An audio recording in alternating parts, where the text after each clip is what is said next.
Now, here are Morgan Streetman and Roxanne Wilder. Well, hello there. Happy Monday. We're all pepped up in here because Morgan comes bearing gifts. You know, if you know Morgan Streetman, you know he's a very generous soul. And so what did you have for a little treat for Pat today? Well, I got a little something for Pat, George. It's something that'll help him on his cruises in the future. He brought me a lot of sunscreen. Let me tell you. That's actually nice. A throwback to when we went on that cruise. What was it, about 3 years ago now? You know, you got your all kinds of sunscreen. The one I like is instead of L'Oreal, it's L'Oreal. Right. Something tells me those aren't the sunscreens that I use. Something tells me the SPF might be a little off. That might be proof. It might be 80 proof instead of 80 proof. Exactly. But you know what? It'll canisters. get you there with all the sunscreen that you need to have a good cruise. So I knew you could use them more than me, Pat George. It's been a while since I've been on a cruise. So yeah, I'm very fair. Yeah. Sometimes I get unfair when I use those. Exactly. Well, we have got so much to talk about this week, and, just wanted to take a quick look back at a story that's popped back up in the news before we jump into the impeachment talk. And I'm glad we're jumping in there because it's been a busy week, but I was going to call you midweek and go, Morgan, break it down for me. Oh, my goodness. Well, there's so much to talk about with respect to that. I almost called you this morning during Beyond the Law because, the two attorneys in there never want to talk about politics. No. They tried to touch on that even. It was bothering them. Yeah, well, I think it's bothering a lot of people. I really think it's bothering a lot of people. And we talked some about that. But let's take a quick look back at the Hillary Clinton email scandal. Can't get enough of that. And finally, some things are coming out about that.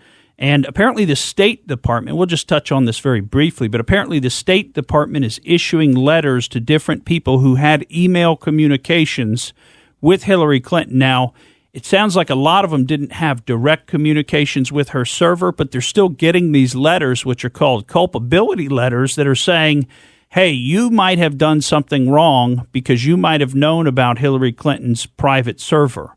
And a lot of people are going to say, oh, well, this is just President Trump, and, he's trying to use his State Department now to, create a political witch hunt against Hillary Clinton and people. But that's actually not true. The people at the State Department said the reason these are coming out now, 3.5 years after we got the trove of emails, is because they had to go through 3.1 million emails. Wow. And figure out who might be culpable, who might have had some knowledge about this private homebrew server that Hillary Clinton was using while she was Secretary of State. And, of course, that's going back to, like 2008 to 2012 when she was Secretary of State because, of course, John Kerry was after her.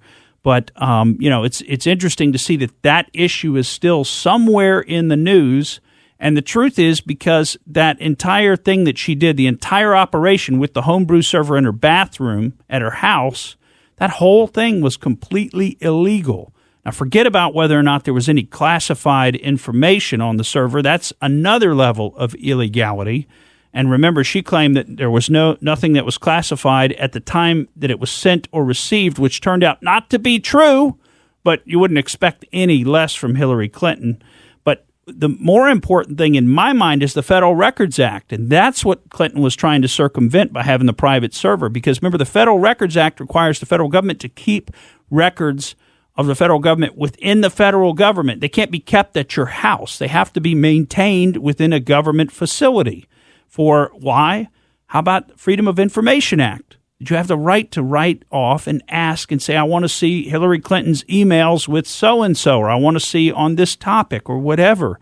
And Judicial Watch, which discovered the homebrew server, was doing that all throughout her tenure as Secretary of State. They were saying, hey, send us the emails on this issue. Send us the emails between Hillary and this person. And they kept getting back the response from the State Department to their FOIA request, FOIA, Freedom of Information Act. They kept getting back the response, none. And it's like, well, wait, that's not possible. We talked about it. We got photos of her typing away on her BlackBerry, as she walks around. She had several BlackBerries, remember, which she then beat up with a hammer.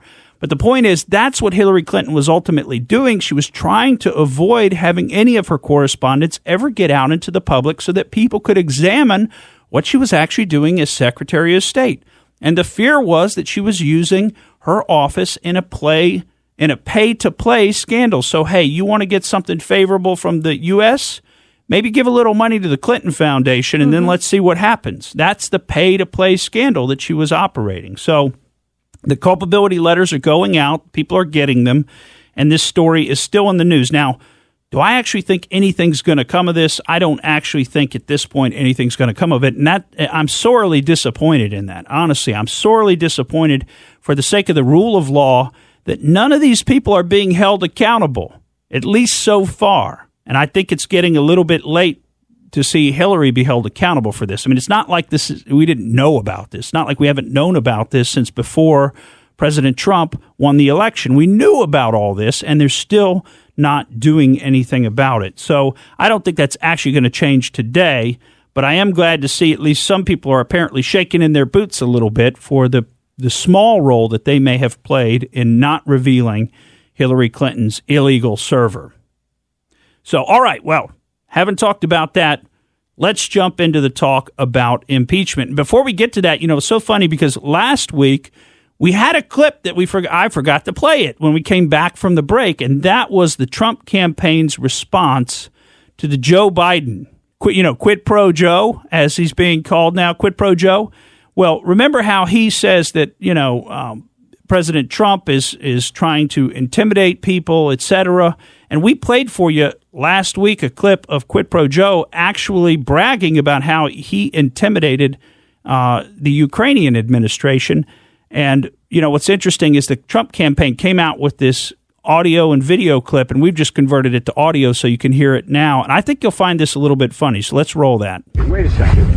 Not one single credible outlet has given any credibility to his assertion. Not one single one. Now to our ABC News investigation this morning into Joe Biden's son, Hunter, and questions about money he made from foreign business dealings while his father was vice president. You have a big story tonight on the New York Times website. Tomorrow, page 1 of the print edition. Was Hunter Biden profiting off his dad's work as vice president, and did Joe Biden allow it? We're talking about millions of dollars in at least 2 countries. We have Joe Biden as vice president having intervened to sort of force the firing of a Ukrainian prosecutor who happened to have an open case looking into a company, a Ukrainian gas company that was employing Joe Biden's son. There's no reason to pay Hunter Biden $50,000 a month. Hunter Biden worked for a natural gas company in Ukraine, which is totally fair game. Did the vice president's son use his dad's influence to make money somewhere in the world? That's totally fair game. Potential conflict of interest there that I think Joe Biden will have to answer for. Hunter Biden's work with the company reportedly sparked concern among State Department officials. But was it right for Hunter Biden to take a job like that in Ukraine while his father was engaged in diplomacy there? There is a story here. We've told some of it. There's more to be told. I'm telling you, you're not getting $1 billion. I said, you're not getting $1 billion. I'm going to be leaving here. And I think it was, 6 hours? I said, I'm leaving in 6 hours. If the prosecutor's not fired, you're not getting the money. If the prosecutor's not fired, you're not getting the money.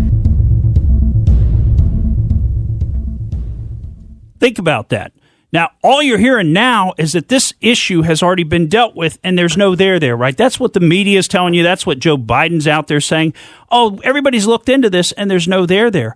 Well, actually, in fact, as you heard from that clip, a lot of national media people, and you probably recognize some of their voices on that clip there, a lot of them have talked about this and have looked into this, and a lot of people say it's a problem. And folks, just use your common sense here. That's what I would advocate. Use your common sense, and you answer the question for me. What was Hunter Biden paid $3.1 million for? He got paid $3.1 million by Burisma at $50,000 a month. Boy, that's a job I'd love to have, $50,000 a month. Can you imagine that? I mean, can you imagine making that kind of money? I mean, that's insane.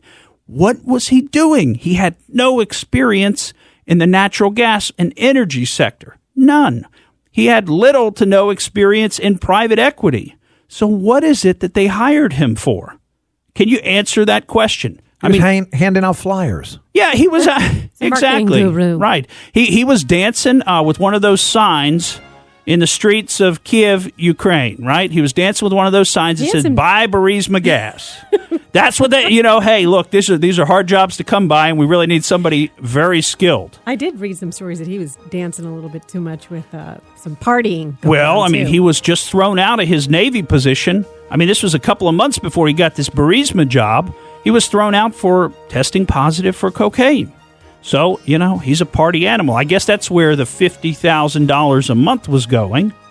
Just ask Johnny Depp. I guess you can spend that kind of money on cocaine. But just use your common sense, folks. What did he do that was worth $3.1 million? The son of the U.S. vice president, the guy who was the administration's point person for Ukraine, what did he do for $3.1 million? Stick around, folks. We're coming right back on the Morgan Streetman Show. And we're back on the Morgan Streetman Show. We just went through what it's going to take for this Hunter Biden stuff to sink in for people. Well, and something I think a lot of folks are missing, and that is, I don't know if you saw it, but there was actually an affidavit that was put out by that Ukrainian prosecutor. And you heard at the end of that Biden clip there about how he said, if you don't fire the prosecutor, you're not getting the $1 billion. So who was that prosecutor? That was a guy named Viktor Shokan. And he signed an affidavit recently for a case in Austria, but during that affidavit, he actually went through the reason that he was terminated. And I want to kind of go through some of that with you because I think it's very telling. This is what the prosecutor himself says, and everybody's saying, well, he may have been fired for other reasons. I mean, we don't have any proof that had anything to do with Hunter Biden's position at Burisma. But let's listen to what Viktor Shokan said. Okay, now I've got to read this to you because it's an affidavit. He wasn't speaking on some news show. So I'm going to read it to you. And this is just part of it. But he says, the circumstances of my dismissal were that I tendered my resignation at the request of President Poroshenko. President Poroshenko asked me to resign due to pressure from the U.S. presidential administration, in particular from Joe Biden, who was the U.S. vice president.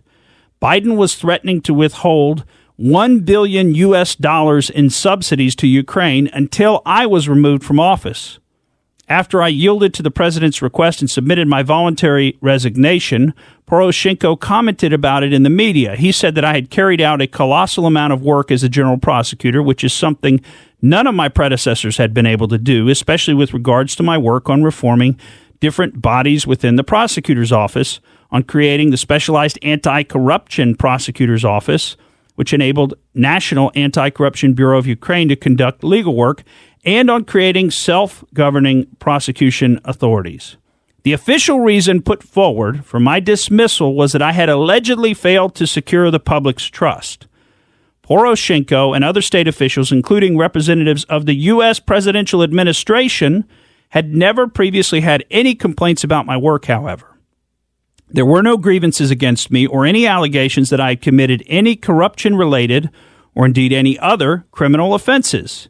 Biden never stated anything of the kind either. Furthermore, all sanctions in respect of Yanukovych, now remember that was the Russian-supported president that was prior to Poroshenko. Okay, so all sanctions in respect of Yanukovych and his supporters remained in force and were not lifted whilst I occupied the post. Moreover, these sanctions were extended. Now listen to this part. This is so important. The truth is I was forced out because I was leading a wide-ranging corruption probe into Burisma Holdings, a natural gas firm active in Ukraine, and Joe Biden's son, Hunter Biden, was a member of the board of directors. When you hear that, I mean, this is an affidavit from the guy. He says, the truth is I was forced out because I was leading a wide-ranging corruption probe into Burisma, and Joe Biden's son, Hunter Biden, was a member of the board of directors. I mean, to me, that is just unbelievable. Now, he goes on to talk some more about the fact that President Poroshenko had asked him to shut the investigation down on several occasions. And Poroshenko had even told him, look, we can't get this $1 billion unless you shut the investigation down. Well, the prosecutor, Viktor Shokan, refused to shut down the investigation, the wide-ranging corruption investigation into Burisma. So, I mean, there's the quid pro quo. There's the scandal. That's the scandal. Meanwhile, we've got all these folks trying to put this on Trump somehow, President Trump. And the truth is, it was Vice President Biden who committed the quid pro quo with Ukraine and who was involved in a scandal with Ukraine.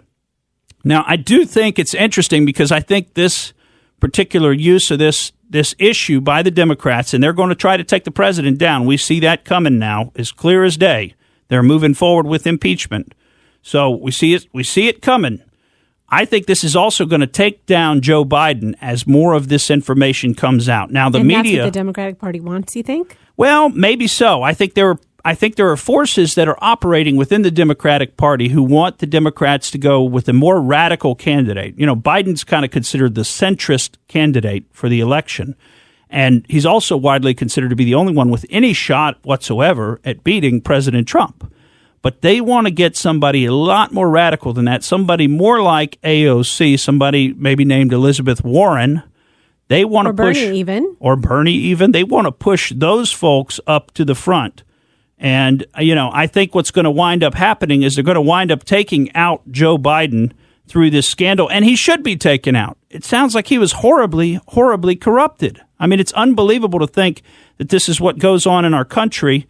Is, he goes over to another country and gets them to fire the prosecutor in that country, and there's no reason given.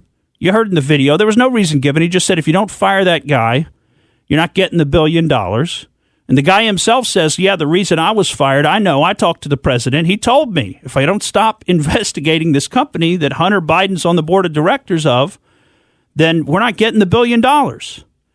And so either I got to stop or you got to submit your resignation. That's what the president told him. And so he submitted his resignation. What do you think the timeline of this impeachment would be? I mean, step by step from now to when? Well, they're trying to move really fast with it. They're trying to, and this is such a strange process that they've started because they've changed the rules on impeachment. Nancy Pelosi will not bring the impeachment to a House floor vote. She says she's initiated an impeachment inquiry in the House, but the House never voted on that. And there were some Republican moves to try and get the House to have to vote on it before they could proceed with an impeachment inquiry. And the Democrats voted, I think it was 223 votes, so it was enough, the majority, to table that requirement that they actually vote on it. And so that was kind of a precursor on how they're voting on it. But Nancy Pelosi wants to impeach without ever having a vote of the House of Representatives. I mean, how can you do that? How can you do that? It's never been done before where there's been no vote. So she just kicked it to, 6 or 8 of the different committees. And they also, what I wanted to make the point of is once she became Speaker, they changed the House rules on how to deal with impeachment. And they've decided that no longer is the minority group, so the Republicans, they're not allowed to participate in the impeachment. So the Democrats are just going to go off and they're going to take depositions and they're going to just do whatever they want without participating at all, without allowing any participation at all by the Republicans. I mean, this is the most one-sided thing I've ever seen. But they're in the majority. I think they have... This is as of September 28th. Yeah. That you're seeing in front of you now. Yeah. What does that mean? Awaiting response. Pat has pulled up this nice I don't know what that grid means offhand. for us. And anyways, we can see that there are 223 Democrats who support impeachment inquiry and 1 independent. Yeah, and I don't know exactly what that graphic he pulled up means, because I haven't had a chance to really look at it. But, what I would say is the Democrats have the majority votes. All they have to do is vote in a majority. Now, that hasn't happened, but they do have the majority votes. Now, the reason it hasn't happened is because Nancy Pelosi doesn't want to force all of the House Democrats to have to go on the record as to where they actually stand on impeachment. Because I don't think impeachment is popular among the American people. And this made-up nonsense about this whistleblower, and that's what it is. It's made-up nonsense. I want to get into some of that. I mean, it's just... It is not the basis. I mean, where's the high crime and misdemeanor?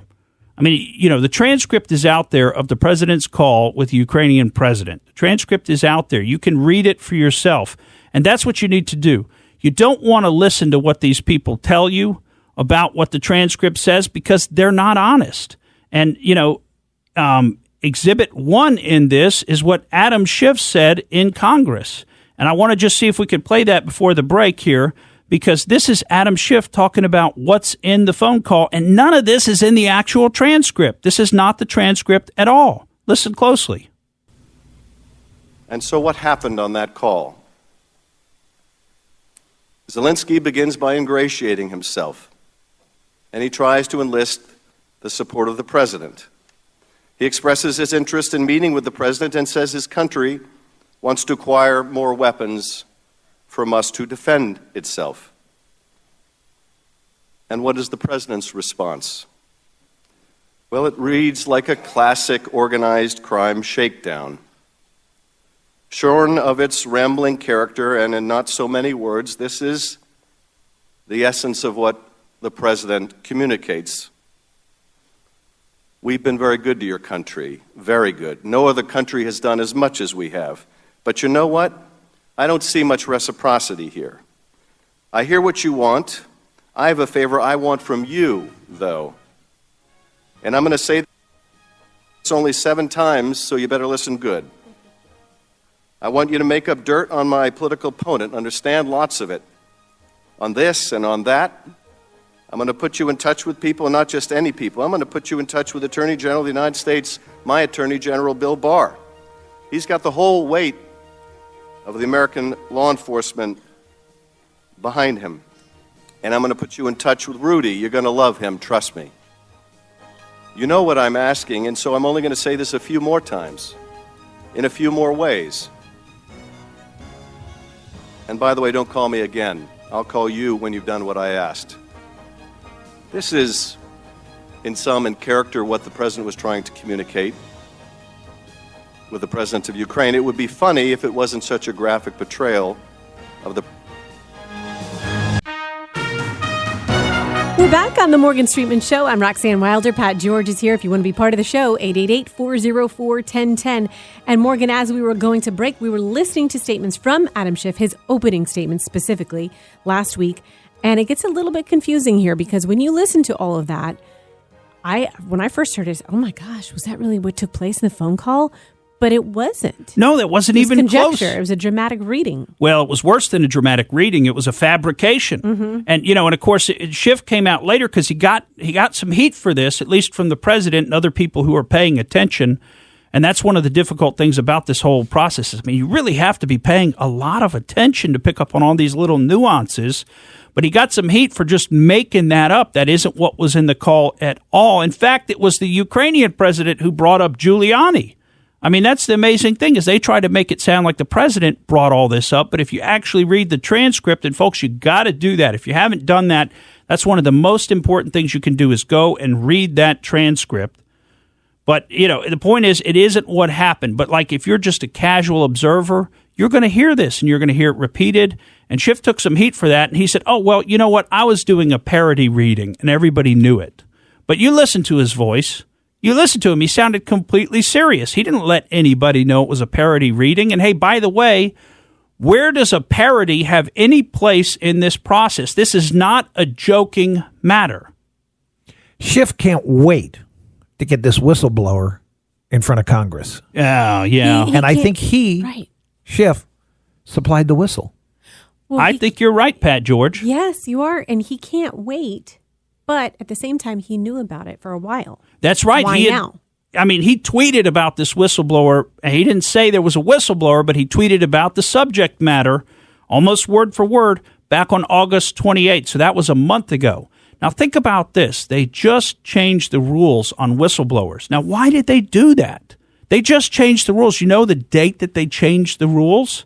August 12th, 2019. So on August 12th, they changed the rules. And you know what rule they changed? They said you no longer have to have direct knowledge of what you're blowing the whistle about.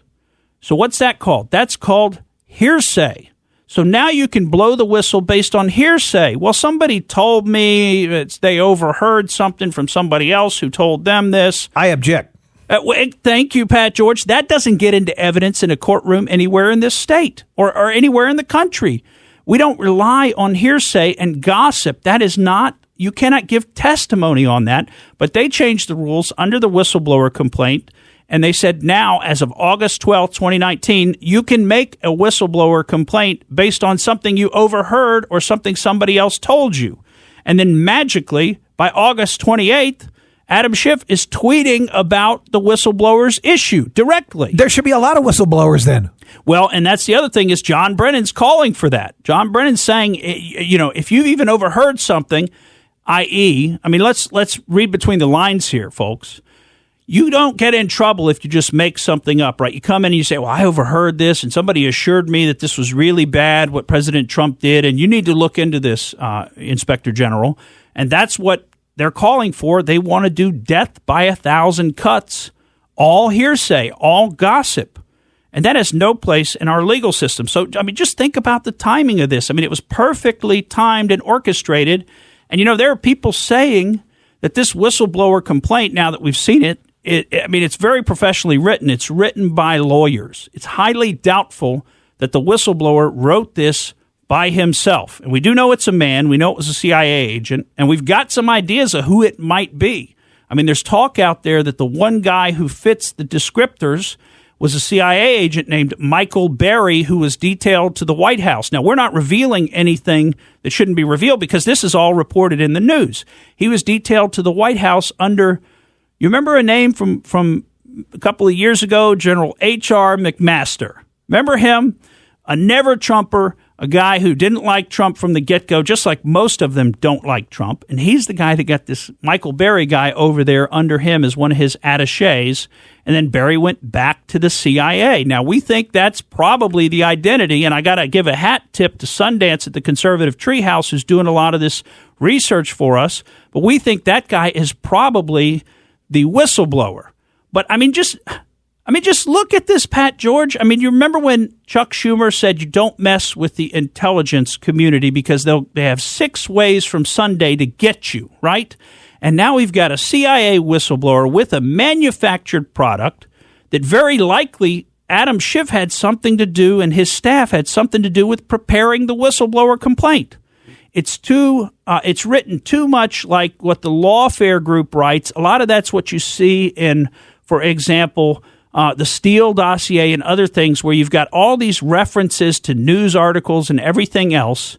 It's written just like what the Lawfare Group, how they produce their product. It's totally referenced to news media statements and footnoted and everything else. If a lawyer didn't write that, I'd be very surprised. And it's not just me saying this. A very well-known CIA analyst who served on the National Security Council, Fred Fleitz, has been out there and he said, this is not like any whistleblower complaint I've ever seen before. This is not written just by the whistleblower. This person had a lot of help. And Fleitz says he thinks Adam Schiff and his staff participated and maybe even wrote the whole thing, handed it off to the CIA agent, said, here, turn this in as your whistleblower complaint. And then that starts this whole process. But what I was going to say is, just think about what all we've been through. In the Trump presidency, from day one, they've been trying to impeach him. From day one, they've been howling about things that he's done wrong. Do you remember Michael Avenatti and Stormy Daniels? You remember that whole saga? That was supposed to take him down, right? You remember when Congress had Michael Cohen in to testify? That was supposed to take the president down. None of these things actually took the president down because there was no there. There was no actual high crime, no misdemeanor that was proved. How about the Mueller report? That went on for 2+ years, and it fizzled out at the end because they don't have any evidence whatsoever of an underlying crime. There was no collusion or conspiracy with the Russians to have any effect on our election. So, they've been after President Trump since the first day he's been in office. The guy can't tie his shoes. They're like, well, that's an impeachable offense. He tied his shoes. Everything he does is an impeachable offense, right? Are you getting sick of this at home? Seriously, I know I am. I'm getting sick of this. The way they're treating this man, they're not letting him be the president, which, you know what? He won the election. You may not like it, and that's okay. I didn't like it when Barack Obama won the election. I really didn't like it a lot. But you know what? I sucked it up, and I kept moving forward, and I thought, well, I'm going to hope that we're going to get somebody else in there. And it took 8 years, and finally we got somebody else in there. But the Democrats, they cannot accept the outcome of the election, and I think it's a real shame. What do you guys think? Well, I got breaking news right now on a Twitter that Trump burnt down Cheryl's she shed. High crimes and misdemeanors. He burnt down the she shed. Exactly. So they've been after this guy the whole time. And, you know, if you watched any of the Sunday shows this weekend or over the weekend, I mean, you saw some great... there was some arguing going on. There really was, and they were after Giuliani big time. But I tell you, because Giuliani's out there telling the truth and he's bringing the facts. I am more impressed with Giuliani right now than I have been at any point in his career. Yeah. No, I don't know about that, but I mean in his representation of the president. Mm-hmm. Because I thought during the Mueller thing he got a little bit loose during some of the interviews and things, and he was kind of difficult to follow. But I tell you, he's being extremely lucid, and he's right on point, and he's got the facts. He's got the facts about these different prosecutors. And he's got the expense receipts, he's got the affidavits, and he's trying to put those on national television, and he's getting resistance from every one of the presenters. You were asking what we think before. Okay, so let's peel back the curtain a little bit in here and also shed some perspective. First of all, the way that you prepare for this show, Morgan, it requires a deep dive into all these different stories that are taking place. It's not just, I caught a headline on the news and now I'm going to come in and give my thoughts on it. Yeah. It requires a lot of work. Well, most people aren't doing this because they don't have time. It's not part of what they do as a radio host. And so it just gives you some perspective that I think so much of this is done just to confuse the heck out of people. Well, and it is very confusing. And one reason I don't just read a headline and come in here and comment on it is because I don't trust the media. I don't trust the headlines. I mean, look, I've seen them trying to deceive us, deceive everybody in this country for 2 straight years, now coming up on almost 3 years. I've seen the deceptions about the Mueller report. I mean, remember that? How for 2 years the walls were closing in, the president's going down, and then at the end of it, it just fizzled out completely, and there's no there. And they expect that we should believe them this time? I mean, this is like a combination of Chicken Little and The Boy Who Cried Wolf. It's both of them together because, the sky is falling and the wolf is coming, and we've just heard that for 2 years straight, and I just don't believe it. I don't believe it anymore. Not that I ever believed it, but I don't believe it anymore, and I don't think a lot of normal people believe it either because I think they're fed up with the media's circus and the way they're trying to propagandize the country. And, the propaganda is so thick, they don't call anybody on anything. Like Pelosi over the weekend, she claimed she was heartbroken by this impeachment inquiry. I mean, do you seriously believe that? Does anybody believe that Nancy Pelosi is heartbroken? If she's so heartbroken, she could knock it off. It's all posturing. It's all posturing, and it's disingenuous posturing, and she thinks that you and I are stupid. That's what she thinks. We're stupid enough to believe that she's heartbroken over this? Give me a break. Give me a break. She set this thing up. She pulled this off. And by the way, where's the crime? There is no high crime and misdemeanor. There's no crime. You read the transcript for yourself. That's the most important thing you can do is read the transcript for yourself because you'll see it does not support all these allegations that are being made about it. And I think why is this happening now? I mean, that's the other thing to wonder. Why is this happening now? And I've got basically 2 theories. And one of them is that the Democrats realize there is 0 chance that they can beat President Trump next fall. That's it. The economy's going too good. They've irritated too many people. That's what I think is the most likely reason that they're executing on this impeachment strategy right now, because they know that if there's an actual election held, they're going to get slaughtered. What's the other reason? Well, for the other reason, we have to look at some of what's going on.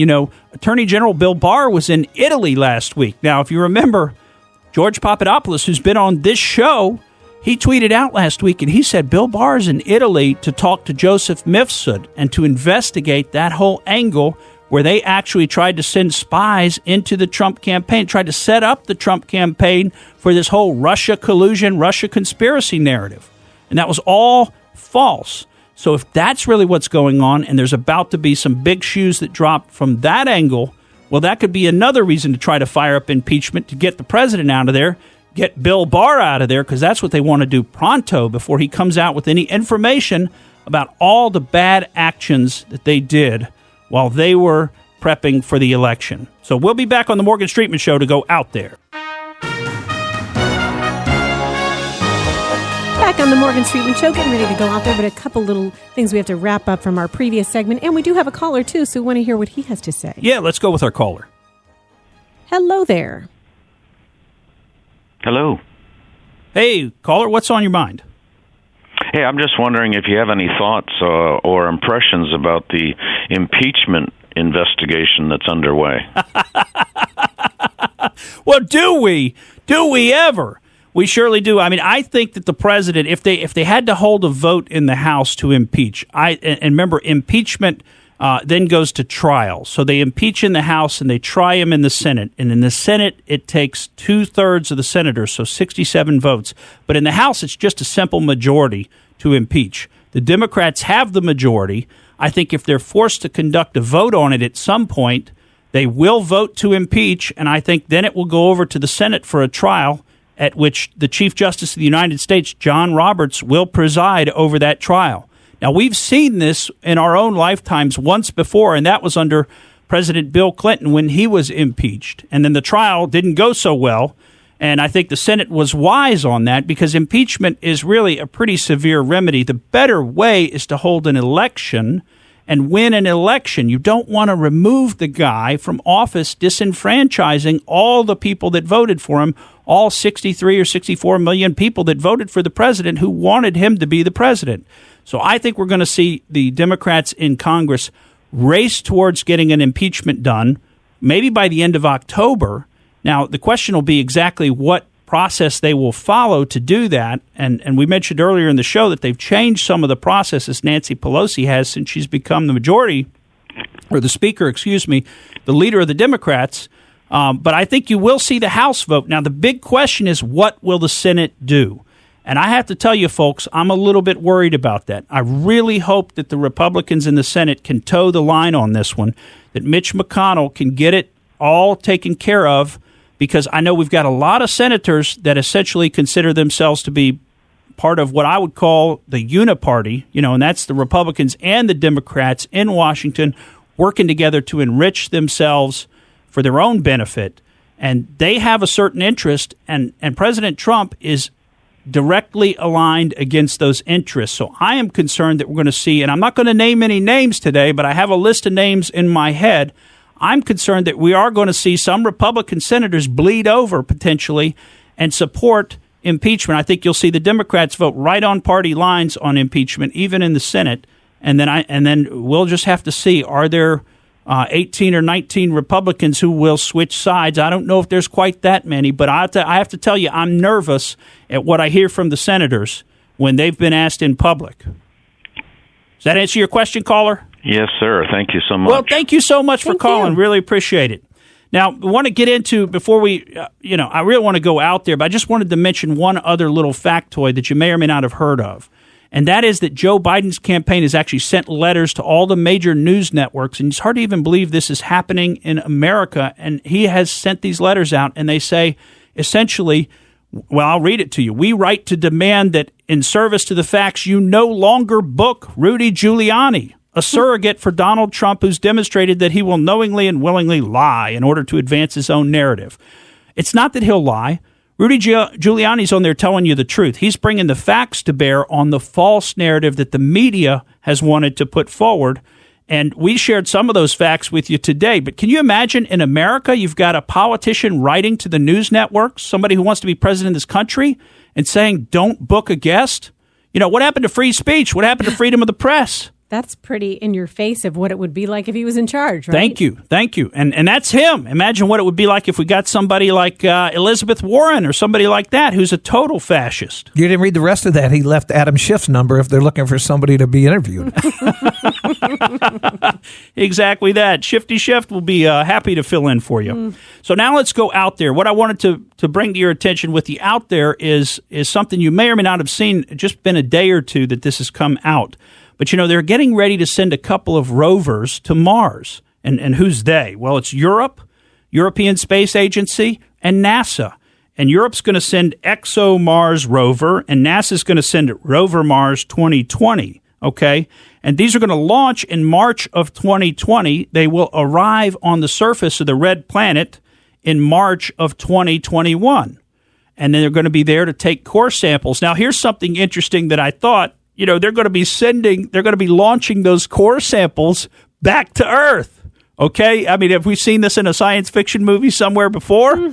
I mean, what are we doing? All right, is this going to be good for us or bad for us? And basically, what I wanted to get to, though, is there is a high-level NASA scientist. His name is Dr. Jim Green, and he's saying pretty adamantly that they are going to find life on Mars. And he says that the revolutionary discovery will start a whole new line of thinking, and I don't think that we're prepared for the results. So they've already thought about this, and they've already got people who are kind of out there saying, hey, this is going to happen. We are going to find life on Mars. Now, it's pretty crazy if you go ahead and read the rest of the story. And if you're into this stuff, you got to go out there and check it out a little bit, because they actually say that Mars may have been very much like the Earth billions of years ago. And then due to climate change, I mean, you got to love how they weave all their propaganda narratives together. But due to climate change, basically Mars dried up and life moved from the water on Mars into the rocks on Mars. And that's climate change we were responsible for. Oh, I'm sure. Exactly. Well, they had a bunch of Republicans running things on Mars 4 billion years ago, and they polluted the planet. And then they had global warming on Mars, but then they switched it to climate change. And anyway, their explanation is that life moved into the rocks. Now, I just find this almost hilarious to think life moved into the rocks. Like, have you ever picked up a rock? I mean, how do you move into a rock, right? But this is what they're saying. This is the prevailing wisdom, quote unquote, that they're trying to push out there on people. And of course, tying it to climate change. But what I'm really going to be looking out for is in March of 2021, when those two rovers land on the surface of Mars, they start taking these core samples and start sending them back to Earth. What are they going to say? Are they going to announce that we have actually found life on Mars? That's what they're telegraphing. That's what Dr. Jim Green is saying. We're going to find this. You're not going to be ready for it. This is going to be revolutionary, and you're not going to know how to handle this. I don't mind if they find life on Mars. I think that's pretty cool. I just want to know, is that life smarter than us or not as smart as us? That's all I'm interested in. Well, if that life could figure out, now we're talking microbes, but if that life could figure out how to move into the rocks, I mean, right, it may be way smarter than us, right? We're going to find out that Mars rocks. Well, what I'm most interested to see is what happens if that life gets back onto this planet and gets loose on this planet, right? And pollutes us. Well, who knows what it does? I mean, like I said, I've seen the movies, okay? I've seen the movies. So, we'll just have to wait and see on that. We had a few other stories to throw in there about terraforming Mars ourselves. But, go out there and check it out. You can find this stuff on the UK Daily Mail, and it's some really interesting stuff to read. You can read the rest of it yourself, but go check it out. We've got a lot to look forward to in the next couple of years. I'm Morgan Streetman, and that's the way I see it. Thank you for listening to the Morgan Streetman Show. We hope you enjoyed what you heard, and if you did, please click like and subscribe to help us out. And remember that we recommend that you exercise your brain at least once a week.